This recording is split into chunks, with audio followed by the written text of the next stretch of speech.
मित्रांनो, कृषी विकास या यूट्यूब चॅनलमध्ये आपल्या सर्वांचं स्वागत आहे.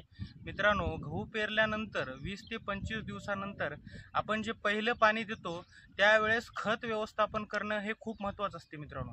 कारण का गव्हाला फुटवा येण्यासाठी, गव्हाची वाढ व्यवस्थित होण्यासाठी आणि गव्हाला जर पिवळेपणा आला असला तर त्या ठिकाणी चांगला हिरवागार गहू चांगल्या पद्धतीनं कशा पद्धतीनं होईल यासाठी आपल्याला एक खत व्यवस्थापन करायचं असतो.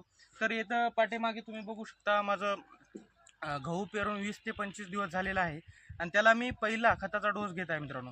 तर आता या खताच्या डोसमध्ये पहिल्या खत व्यवस्थापन करत असताना याच्यामध्ये मी एकरी 40 किलो म्हणजे 40 ते 45 किलो एक बॅग घेतलेली आहे युरियाची. त्याच्यासोबत एक पोटॅश घेतलेला आहे मित्रांनो, एक 15 ते 20 किलो पोटॅश घेतलेला आहे आणि झिंक सल्फेट एकरी 5 किलो घेतलेला आहे.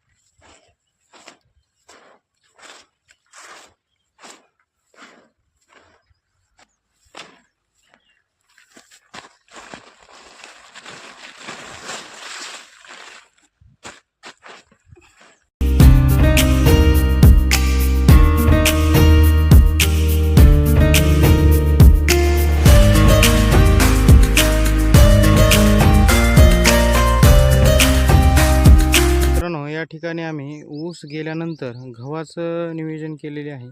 तर तुम्ही पाहू शकता खूप छान असा गहू या ठिकाणी आलेला आहे.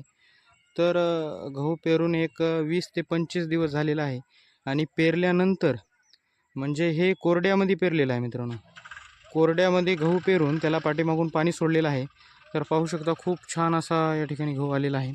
या स्टेजमध्ये जर पाणी आपलं गव्हाला जर लेट मिळालं तर त्या ठिकाणी आपलं फुटवा कमी होणं किंवा गव्हाच्या उत्पादनामध्ये खूप मोठी तूट त्या ठिकाणी होत असते.